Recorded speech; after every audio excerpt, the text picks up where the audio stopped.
Hello Facebook, greetings. I am just getting my Instagram fired up. Hello, greetings, good evening, Instagram. Let me just I'm just pasting up my, hey, Lashonda, hello, I'm just getting, here we go. So I've pinned my comment on Instagram. Hi, greetings. June Allen here, your racial sobriety mentor from juneallen.net. Hi, iLife Lessons. Nice to see you. Thank you for joining. So today's topic is a deep one. So you need to get yourself a cup of tea, maybe even some tissues, because I'm going in today about the link between anger, depression, and codependency. So, before I get into that, I am going to do a bit of housekeeping.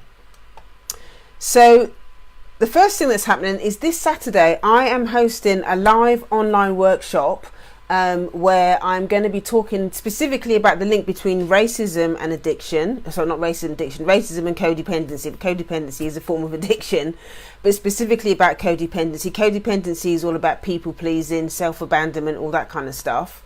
So that is going to be online. So those of you that missed the live workshop that want to attend online, they can now do that. I heard from quite a few ladies that weren't able to attend the live workshop because they've got children or they don't live in London or whatever. So I thought it was a really good idea to actually start doing this online. So if you are available online on Saturday the 27th at 11 o'clock London time, join us. If you click the link in the bio, heal.juneallen.net, that's heal.juneallen.net, that's heal.juneallen.net, you will find a link which will take you to the Sister Circle page, and all the details are going to be in there.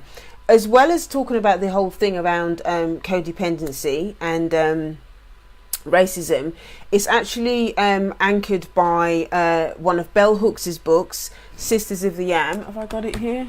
Or have I moved it? Yeah, no, I think I've moved it. Sorry about that. No, I think I've moved it. Because quite often I'm reading it and doing bits and pieces of it for the next session, so I don't always have it in here. So yeah, so it's Bell Hooks, Sisters of the Yam, Black Women in Self-Recovery. We read a chapter of that each month. And so we use that book to kind of underpin the conversation. So sisters will not only share on, the characteristics of self-hate and all this other stuff that we talk about, but the actual chapter of the book is about codependency. And so we're going to be talking about that, how it specifically impacts black women. So if you're available for that, you can join us online on Saturday. The second piece of housekeeping is that the next chapter of the Bell Hooks book is all about black femininity, the politics of beauty, all of that kind of stuff. That is going to be the following week, which is the 4th of May, and that is going to be live 5 minutes from Bond Street Tube. So if you do live in London, or you want to travel down and you want to come and join us live in that workshop, that is going to be on Saturday the 4th of May. 5 minutes from Bond Street, as I was saying. It's going to be from 9:30 a.m. to 11:30 a.m. So if you're not available for that one, there is going to be an online version of that as well later on in the afternoon, but I haven't put that up yet, so you're going to have to wait for those details. So don't worry if you can't make it live. There will be an opportunity for you to attend an online class for that later on the same day. So so if you're available for that, stay close to the page and I will send you more details out about that. So that's on the 4th of May. The last piece of housekeeping that I have is that we are going to be going to Ghana in November. So me and my business partner, Faith Agugu, we've done some, plenty of work together in the past. She's an amazing psychotherapist and healer who is based out in Australia. And she's been over, she's got family and stuff in the UK, so she comes back quite regularly. She's going to be coming back in June. And we've spoken about this vision around going to Ghana for a couple of years now. But this year happens to be the 400-year anniversary since our ancestors were taken from the shores of Africa. And the Ghanaian government they've got this big campaign at the moment called Year of Return, where they're asking all the African diaspora to come home. So this kind of is it almost feels like higher power led that we do this retreat in Ghana. So it's going to be, the theme of it is going to be going home to yourself. The whole thing around going home to Ghana and, kind of reclaiming ourselves, reclaiming our culture, and finding ourselves just seems to be the perfect topic that we're going to be doing. There's going to be loads of different workshops. Obviously there will be an opportunity to relax and stuff like that, but it is mainly going to be about doing a lot of internal work from a cultural perspective, and what better place to do that than in Ghana. So I'm really excited about that. If you click the link in the bio, there is a link that will take you to a page for you to sign up to register your interest. Faith is going to be coming over to London in June, so we're going to be having a live launch there, which is going to be invite only, so make sure you sign up so you get all the details. And yeah, I'm going to be sharing different tidbits and stuff over the next few weeks, a few months, so that you know exactly what's going to be happening. So I'm really excited about that. It's the first time I've ever done a retreat before. Faith is a bit more experienced than me around that stuff, but I'm really excited. I've never even been to Africa before, anywhere on the continent. So I'm excited about that for personal reasons as well as having the opportunity to serve any of the ladies that that want to get involved in that. So if you're interested in that, click the link in the bio and you'll find all of the details there. So that is the housekeeping for today. So for those of you that have just joined, my name is June Allen from juneallen.net, and I teach black women how to heal from the impact of racism with racial sobriety and personal empowerment. So today's topic is all about the link between anger, depression and codependency. So I have three requests on this broadcast. Number one, if there's anything that you don't understand, or if you've got any questions or anything like that, please ask questions. I understand that this is a public platform as well, so if you feel uncomfortable kind of asking questions or whatever in the comments, please feel free to send me a direct message and I will, I can answer your question privately. I totally understand and respect that. Not everybody wants to share all their stuff online, a bit much like myself. But yeah, so just send me a direct message and I can answer your questions. I'm more than happy to do that.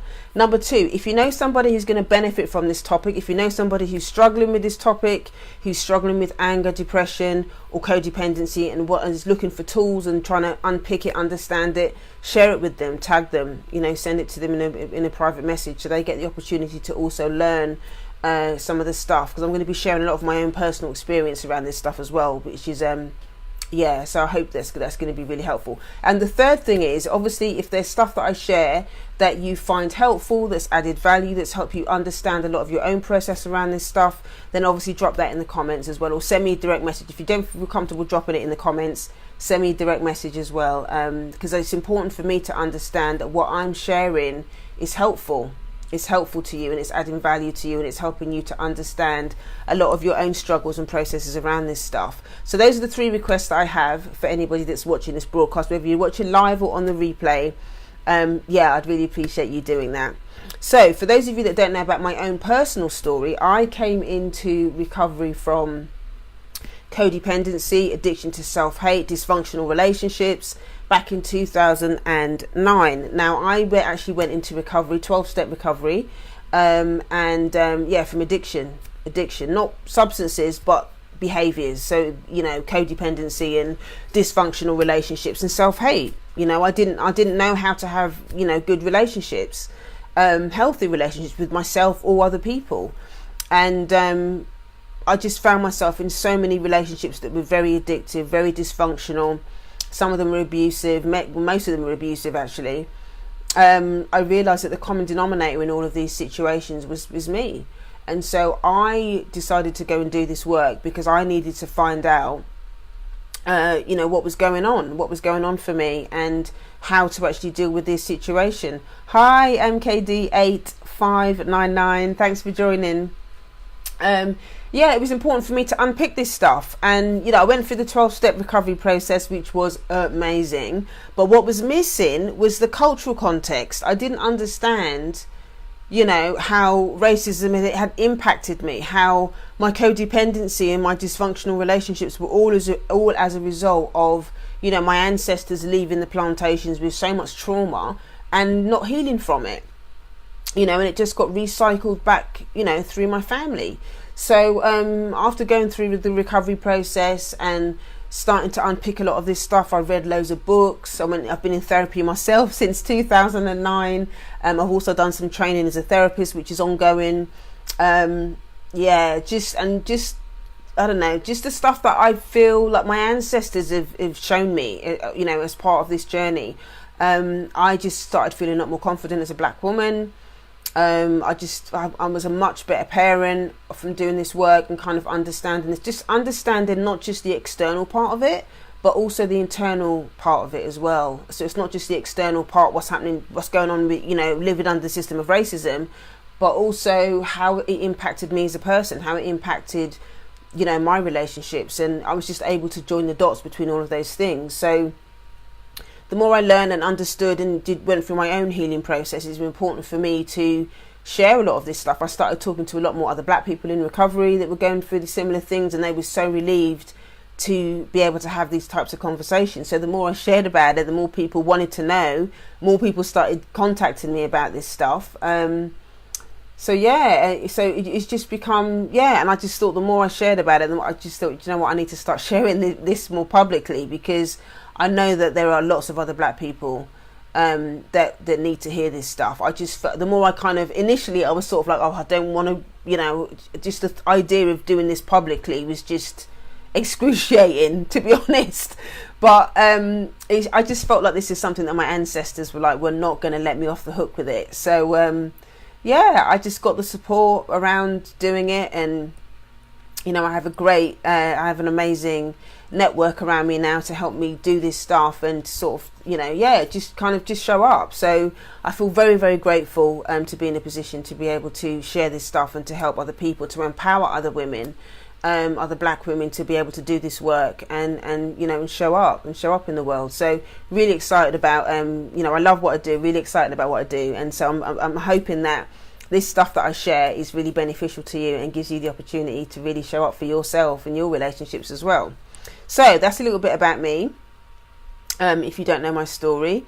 So the content, let's get into the content. So today's topic is all about talking about the link between anger, depression and codependency. So when we talk about a codependent relationship, I think it's good to first start to let's sort of characterize or define, as it were, what it means to be in a codependent relationship. So I've written down 5 things that kind of generally kind of characterize or define what it means to be in a codependent relationship.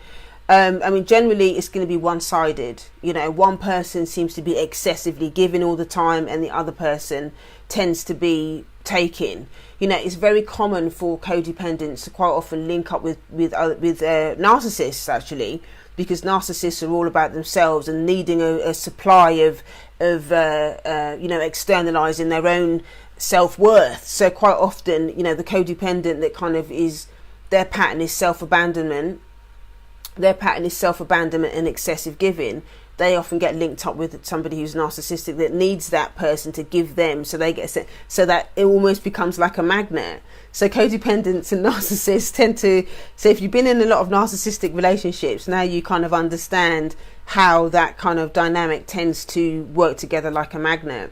So codependents also, they're very compulsive about denying their own needs. They don't understand what their own needs are. Which is why, their self-worth is also externalized by overgiving and stuff like that. Codependents also find it very difficult to be emotionally honest, find it very hard to speak their truth because they don't have a sense of self. For whatever reason, being in an oppressive environment or an abusive family environment or whatever, being emotionally honest or understanding their own emotions and stuff like that is something that is very difficult. That's not allowed, actually. It's not been allowed. And so, so it's very difficult for codependents to actually understand how they feel about things and to express themselves in a way that's honest. The other thing that characterizes a definition of codependent relationships is trying to change other people. They think that everything's going to be okay if that other person does what they want them to do. They think that everything's going to be fine. It's that whole thing of, well, if that person changes, then I'm going to feel safe. I can only feel safe if that person changes. Again, it's that whole conversation around abandoning yourself, abandoning your own needs, and wanting the other person to change. And that is just a recipe for insanity. That's a recipe for that's how you give away your power. You're just giving away your power, you know. So yeah, that one's very common actually with codependents, because they're so shut down around their own stuff that, you know, it's always about trying to get the other person to change so that they feel safe. That's the only way they know how to manage their own emotions. And the last thing that kind of defines a codependent relationship is, you know, they think that they feel responsible. They feel responsible to you know, to fix things, to fix other people. Hence the, you know, what I was saying before is about trying to change other people, which again, it doesn't work. You just cannot change other people. You cannot change other people. But because, you know, the codependent person doesn't have a strong sense of self, again, they think that, you know, their self is defined by whoever's around them externally. That's how they find them, you know, they try to identify who they are by other people. So that's just a quick rundown of some of the characteristics and definitions of what it means to be in a codependent relationship. So if you identify with any of those, you know, you're not alone. I identify with every single one of them. You know, I put my hand up to that. I identify with every single one of them. And a lot of my healing work has been around understanding what's underneath a lot of that behavior, and then finding more compassionate and loving ways to turn a lot of that stuff around, so that I can begin to build my own sense of self, to build my own sense of identity, and learn how to set boundaries around the things that, you know, that require me to kind of maintain that behavior. So one of the things that does happen as a result of codependent relationships, or being in a codependent situation, is that it creates a lot of anger. You know, it creates a lot of anger, and the reason why the anger is there is because your needs are not getting met. You don't know how to ask for your needs. You're constantly relying on external people, external forces to make you feel safe, which in a way is a very kind of it's quite a childlike way of being, in a way, because you don't feel grown up enough to be able to say, no, I'm not doing that, or that doesn't work for me. You're not able to show up in your adult self. And this is very common as well in you know, whether we're talking about living under the system of racism, or whether we're talking about the dynamic within families that have been quite painful. You know, this dynamic is very common, about, you know, not being able to show up, not being able to speak your truth. So of course that is going to create anger. It's going to create anger. You know, that's just a natural human response when, as a human being, your needs are not getting met, or you're not being allowed to be yourself, or you're constantly being oppressed to be something less than who you are. Now, before I sort of go on and just go into the sort of different types of anger and stuff like that, I think it's important to say that, you know, as a community, as a culture, you know, anger is something that is very much frowned upon, and people think that, you know, anger is kind of like a dirty word. Well, it isn't. You know, if anger is a natural human response to when our boundaries have been crossed, you know, and I think for a lot of us as black people, you know, we get labelled as being angry. You know, how many times have we heard, you know, a lot of us are afraid of hearing that term, the angry black woman, because we don't want to be shamed into, you know, we don't want people to say that about us. So instead of actually focusing on the fact that actually there are a lot of things that we have the right to be angry about, we're more worried about people labelling us as the angry black woman. So we kind of suppress our own anger. So we think that anger's bad, you know, and that's just a white supremacist way of kind of trying to silence us from understanding what the anger is about. Now, healthy anger is going to tell you and teach you exactly where those boundaries are being crossed. If it's healthy and if it's in the present, it's going to tell you where your boundaries are being crossed. Okay. Now, what I'm going to explain to you now, what I'm going to go through now, is 5 different types of anger that happen, you know, when anger's been kind of left unchecked for quite a long time. And for us as black people, a lot of us are going to maybe identify with these 5 things, because, you know, we have ancestral rage that you know, that's been passed down through our families that we don't even really understand. There's going to be ancestral stuff that's been passed down, and there's also going to be this stuff maybe that if we've been in, if we've got families that are that have been dysfunctional or whatever, there's that anger that we have to kind of deal with. And then there's also the anger around what it means to live under the system of racism as a black person.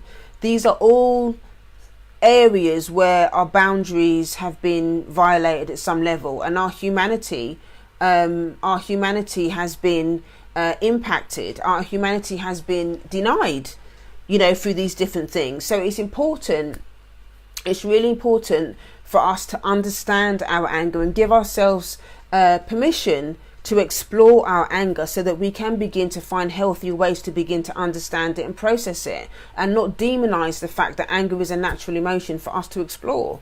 So so let's go through these five things, because when we don't have the opportunity to understand or express our anger, that's when we get stuck in powerlessness. We get stuck in the apathy, because we get tired of our needs not getting met.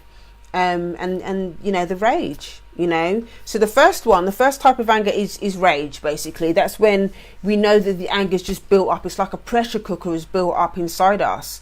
And quite often, over a long period of time, if that anger has been allowed to build up, then that anger is going to get displaced. It may get displaced in relationship. It may get displaced with our children.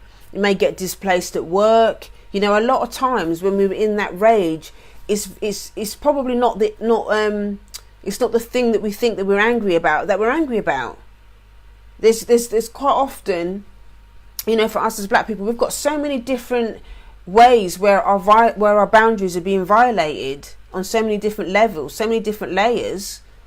Quite often we may not be angry with the thing that we think we're angry about. It's just that person or place or thing has triggered what's already been there for a long time. And this is why it's important to have a process for discharging anger, for managing anger, because as a black person living under the system of racism, there are going to be daily things that we have to deal with: the microaggression, the stuff that's going on in the media, the lies that are told about us in the education system, any of these institutions.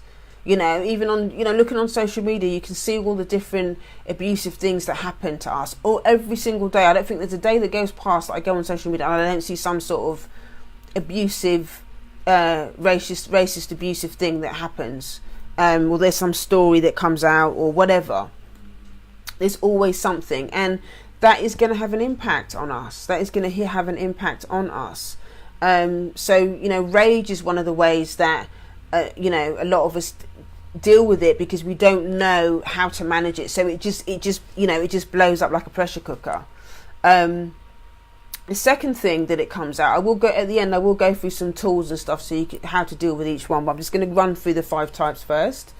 So the second way that anger gets played out is through being passive aggressive. So this quite often comes out. This is what's also known as kind of like sideways anger. And the passive aggressive behavior is when obviously you're not directly being angry with that person, but it may come out as kind of like you might shame the person, or it might be a sarcastic comment, or if you've got children, you might neglect your relationships, but your children or your partner or your husband or your wife or whatever it is. So there are things that you're going to do which you're not going to overtly say, I'm angry about this, quite often, because you don't even realise what you're angry. You might just be angry. So it leaks out in different ways. I know that one of the things that I can sometimes do when I can be quite passive aggressive sometimes. I start banging cutlery and all that kind of stuff. I start banging cutlery, and then I have to ask myself, stop banging the cutlery. And I broke a glass actually the other day doing that, because I was so pissed off about something, and it's just I thought, okay, I don't need to start breaking cutlery, I don't need to start breaking glasses or whatever in order to understand what the anger is about, because at the end of the day I need to take responsibility for that.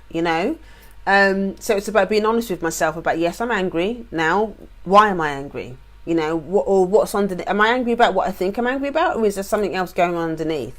And it's about giving myself permission to have that conversation with myself or somebody else, be it in therapy or my journal or in an outreach call or whatever it is with somebody in recovery or whatever it is. But giving myself permission to unpick it, so it doesn't continue to leak out passively in my relationships or at work or whatever, because it's going to come out sideways inappropriately. You know, and that's not healthy, and that's not emotionally sober to behave that way. So, you know, and this is how it gets recycled in the community as well. You know, a lot of us sometimes, you know, some of us will you know, overtly kind of hurt each other through, like I was saying, you know, in the first one, through rage.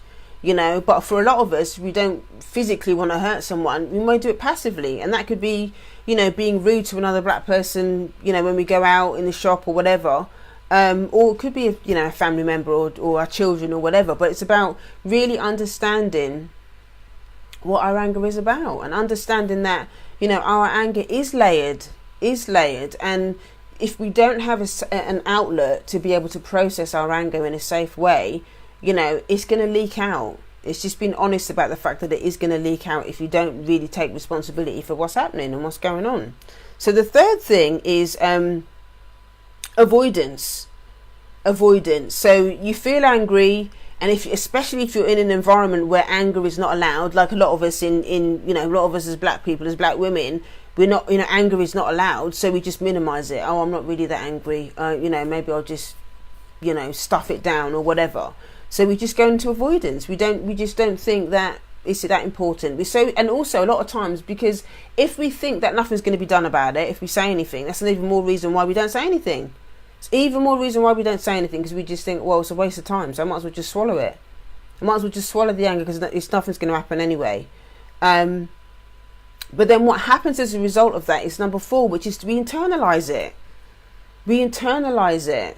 And, you know, we kind of punish ourselves for having feelings, for feeling angry. We shame ourselves. You know, why are you feeling like that? And I've heard black people say this all the time as well. Like, why are you getting in your feelings? Why are you getting in your feelings? Why are you feeling like that? And the reason why so many of us may have strong reactions or have quite emotional reactions to things is because we don't have a safe place to process it. We're not processing it regularly enough for it to be measured.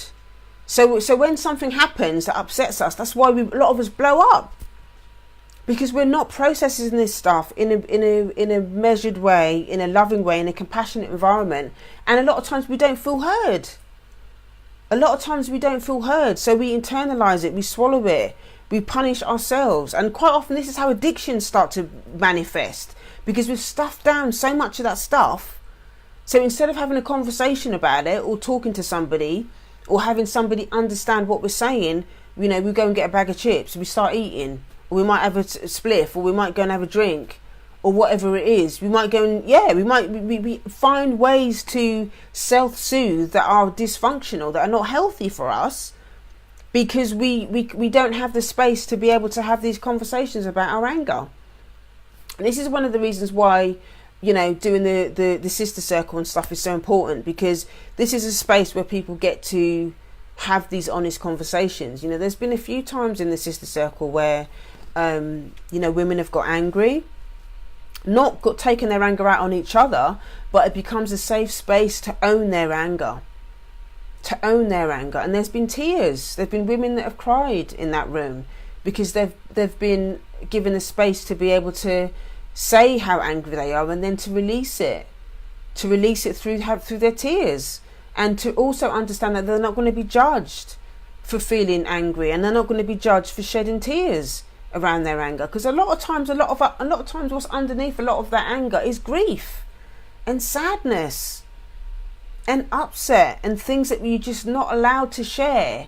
You haven't been allowed to share, or you haven't been allowed to process it. So it gets transformed into anger because the grief has not been allowed to be expressed. You know, and there's a lot of us that have losses, and we've got betrayals from relationships, from family and stuff like that, that we haven't been allowed to grieve, you know. So we're trying to be the quote unquote strong black woman, and we just got to stiff up a lip, and we've been told to get on with it. So we haven't really given ourselves an opportunity to grieve a lot of that stuff. So we end up internalize it. We internalize it, and we become mean to ourselves because we don't give ourselves permission to grieve that stuff. And then what happens as a result of pushing all of that stuff down is number 5. This is depression. Now, obviously, I'm not a doctor, so I'm not claiming to know everything about depression. I know, obviously, there's different reasons why people get depressed. So I'm going to talk about number 5, like from my own personal experience. Now, for me, my depression was about my anger, suppressed anger without the fire. I believe that depression is anger without the fire. For me, it's because I didn't have a place to share it. It's because I didn't have a place to feel safe to be able to share that stuff. I didn't think that I was allowed to be angry about all of the things that happened to me over the years, all the things that happened in my childhood, you know, all the things that I witnessed, all the things that I've witnessed and experienced in my life. I didn't think that I had a right to speak up about those things. And what happened as a result of that is that I buried a lot of it, and my anger got transformed into codependent behavior, people-pleasing behavior. And also, you know, I abandoned myself.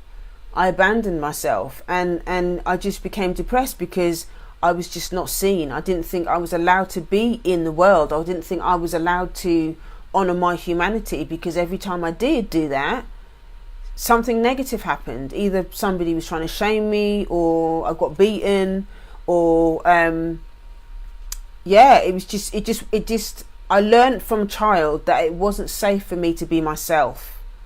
It wasn't safe for me to be myself. And so that created a lot of anger. And because I didn't have a safe space to share it and process it, I swallowed it. And the way that I think it's important to think about the sort of the whole thing around depression and fire is like, you know, fire can give you light. It can light the path and show you where you need to go. You know, fire is also warmth. You know, it's warmth, and it can give you that direction. So when anger is healthy, it can tell you where your boundaries are being crossed. It can tell you, you know, what spaces feel safe. It can tell you, you know, when somebody's upset you, when you're in an environment, or when you're around people that just aren't safe. When you feel angry about something, that is your psyche telling you that something's off. That something's off.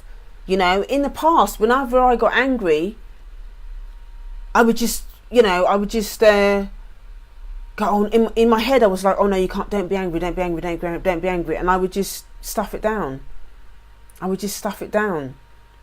And when I started having therapy and I went into recovery and stuff like that, and the depression started to lift, the more I spoke in spaces that felt safe. You know, particularly when I started having, you know, I started seeing a black therapist as well, and I started to talk a lot more about, you know, my codependency and my addictive behaviours and all of that as it relates to racism and being oppressed, not just as a black person, but also as a black woman.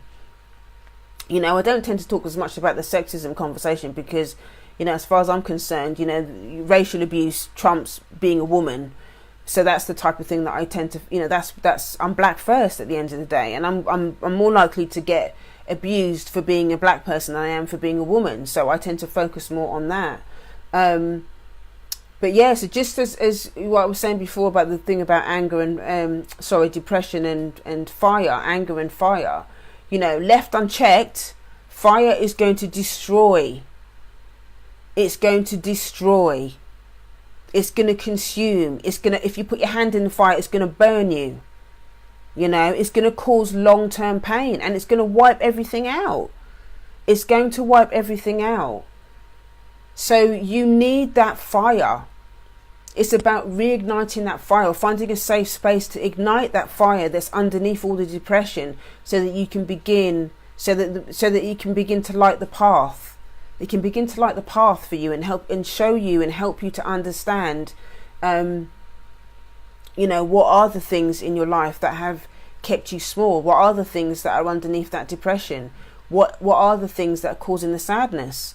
What are the things that are, what are the abusive situations that you've been in that you don't want to look at? Because the brain is a very, very, clever thing, in the sense that it will protect you from the pain. The pain, your brain is going to protect you from the pain, from any trauma that you've been subjected to, any oppression that you've been subjected to. The brain will adjust so that you can survive those situations. That's the reason why our ancestors were able to survive a lot of that stuff that was going on. Otherwise, they just wouldn't. Just the magnitude of what's happening.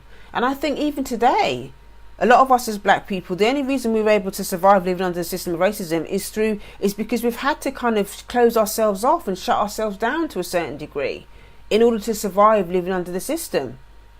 So when we talk about depression and stuff like that, or when I think about my own depression, I know that that's about oppression. I believe that depression, for me, is oppression. Whether we're talking about the external thing around white supremacy, or whether we're talking about the recycled, internalized stuff that's happening as a result of the stuff that's going on in the family.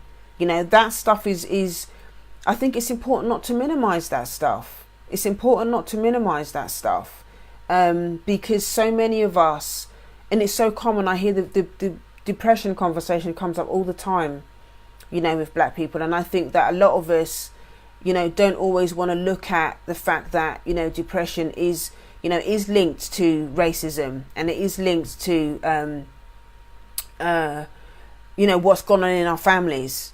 And I think it's important for us to really start having these honest conversations about how that really does impact our mental health, because it does. And if you look at Dr. Wilson's work as well, she talks a lot about, her experience in the 70s of talking to other black people and stuff like that, and reasons why they had these mental health issues. And a lot of the times when she was speaking to them about their experiences, a lot of the reasons why they were mentally ill was because, their experiences around racism. The powerlessness that they felt, the apathy that they felt around not having any control over their lives, and thinking that they can't control the fact that they're being abused on a daily basis. And it's not just the current stuff that we're having to deal with, but it's also the ancestral stuff. It's very, very, very powerful. And I think it's important, for us to really start to look at the whole thing around anger and depression. It's important for us to really start to join the dots, because that's an important part of our healing process, is to start to having those honest conversations with ourselves around what is actually underneath the depression. Is it anger? What am I angry about? So let's talk about some solutions around this stuff. Let's talk about solutions. What do you do with the anger? Whatever one of those 5 things that I've just talked about, how do you manage it? What do you actually do if you're in that situation? So the first thing that I always suggest to people is be realistic about, what is actually in your control. What is in your control is actually how you respond to people. It's understanding that you can't change other people, and you have to adjust your expectations around other people, because real talk, some people just don't have the capacity. Some people just don't have the capacity to be able to have certain conversations with you about certain things. They don't have the capacity. So it's about adjusting your expectations. I have quite strong boundaries around, when I talk to white people about racism and stuff like that. And the reason for that is because, it's for the same reason that I wouldn't have a conversation with an alcoholic about going into AA if I didn't want to.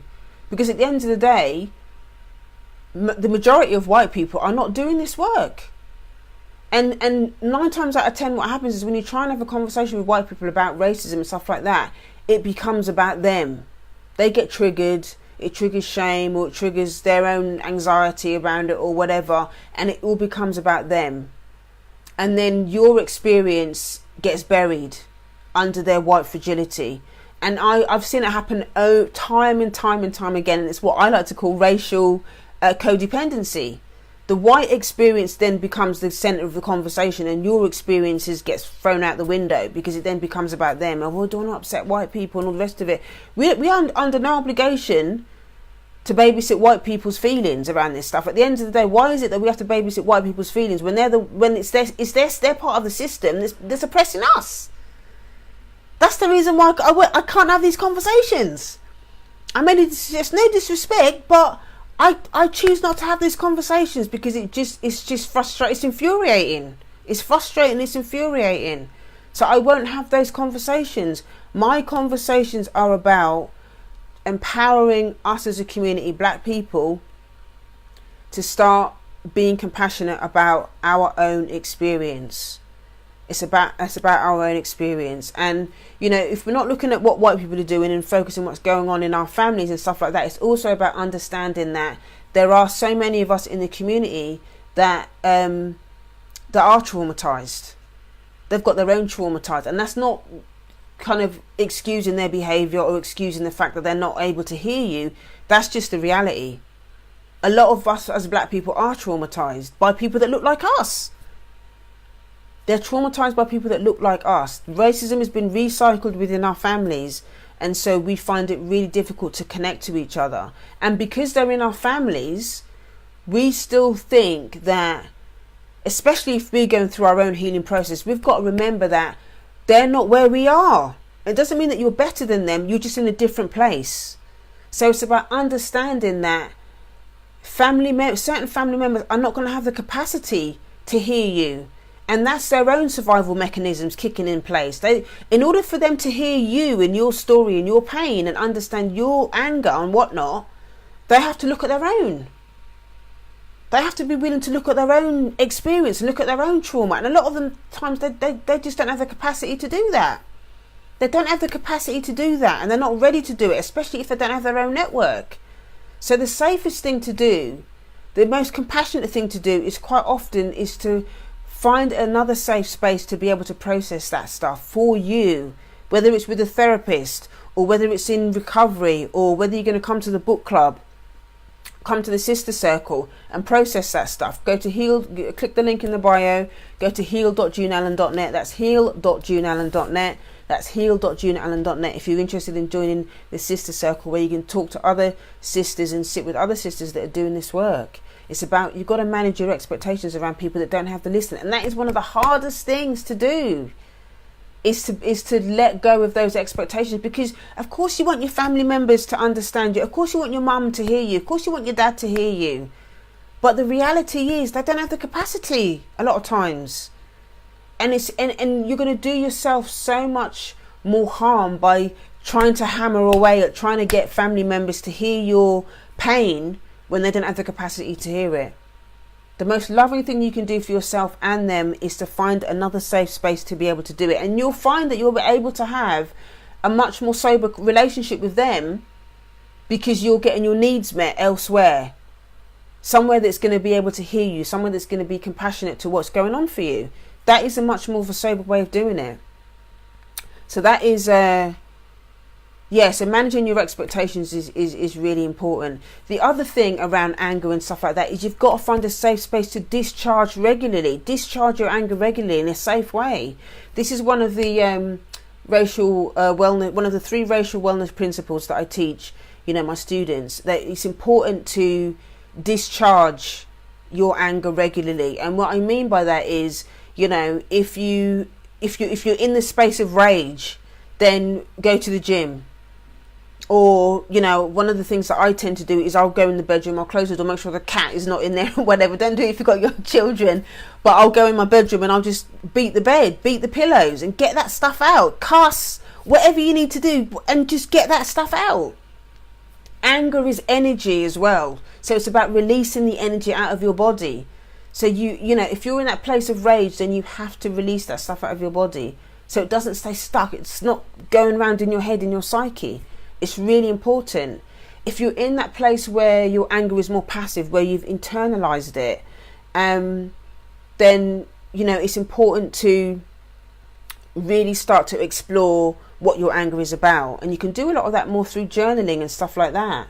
You know, when you start to write it out and stuff like that, then you can really start to understand and ask yourself the question, well, you know, is there, you know, what's my part in all of this as well? Is there a part that I played? And it might be that the fact that you haven't taken responsibility for your anger, even if somebody else has been abusive to you, maybe you haven't taken responsibility for how you've responded to that person. Maybe you haven't set a boundary. Maybe you've spent the last 6 months begging them to change. That is your part that you can take ownership for, that you can't control that person. You can't control that person. So your part in that situation is that you allowed somebody to take advantage of you that you shouldn't have. You know, that is your part. And then you can start to own that part and take responsibility for the fact that you didn't have the tools at that time to deal with that person. But you can learn tools and you can take responsibility for setting boundaries around that person and start learning to say no. That's how you start to let go of those codependent behaviors, you know.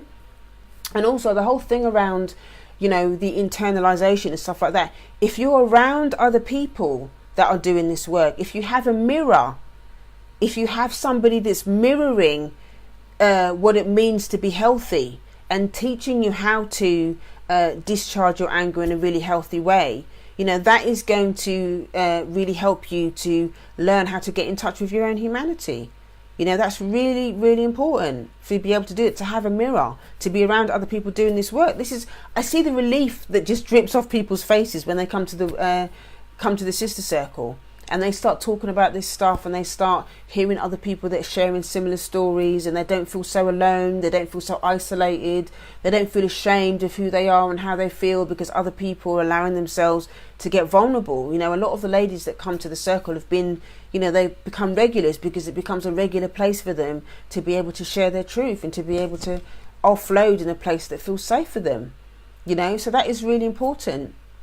And it's the same with the depression. You know, it's about really understanding the layers it is for us as black people, how that depression is built up, the fact that, you know, we have ancestral anger and pain and trauma that we you know, that's not even anything to do with us, but that's been passed down in our tissues in the way that our families have raised us, in the behaviours, become part of the culture almost, you know, the trauma that's been passed down. But understanding that you don't have to continue that, you don't have to pass it on. You do have a choice. You do have a choice to be able to make different choices about how you respond to these things, and also understanding not just the ancestral part of it, but understanding what's going on in your family today. What are the dynamics within your family that are causing you to be less than who you are in your greatness as a black woman, you know? And then also understanding what's going on under the system of racism. There's 3 layers there that it's important for you to unpick and understand. But once you find a safe space to be able to unpick that stuff, then you'll start to feel a lot more in control of your life. You'll find yourself less feeling powerlessness. And for me, I felt less depressed. And I felt more the need to show up for myself. I felt more confident because I wasn't being driven by by all the oppressive layers or whatever telling me that I wasn't allowed to be who I needed to be. So that's really important. So if you want more information about this stuff, if you're looking for more tools and stuff to be able to deal with your anger, if you click the link in the bio, I have 30 racial wellness tools that I can share with you that are going to help you to deal with anger and help you to deal with how to discharge the anger from you, from your body and stuff like that. Those are different tools to be able to do that. How to reflect on your anger and how to nurture yourself after you've done it. It's really important. So I'm going to have to leave it there. I've got another commitment at 9 o'clock, so I'm going to have to go. But so if you're interested in anything that I've just shared about today, don't forget to click the link in the bio, heal.juneallen.net. That's heal.juneallen.net. That's heal.juneallen.net. If you want to direct message me about some stuff that I've spoken about today, you can do that. If you want to schedule a one-on-one call with me to be able to talk about this stuff a lot more privately, you can do that at callme.juneallen.net. Link is in the bio as well. If you're interested in the workshop on Saturday, you can click the link in the bio. You can start the work. If you're not ready to join the workshop on Saturday, but you're interested in it, maybe you want a little taste of it. If you click the link in the bio, there's also the opportunity to get a free taste of the workshop. There's heart work questions, journal prompts and stuff that you can use to give you a taste of what's happening in the workshop. So if you click the link in the bio and click the link that takes you to the Sister Circle page, there's an opportunity there for you to sign up and get a free taste for the workshop. Thank you so much for joining me today. I don't take for granted the fact that you've spent time with me today. I hope that what I've shared with you today is of value, and really just take care of yourself. Take care of yourself, love on yourself, and you're not alone. Just know that you are definitely not alone. Yeah, so I will see you next time. So thank you for joining, and I will see you then. Okay, take care. Bye bye.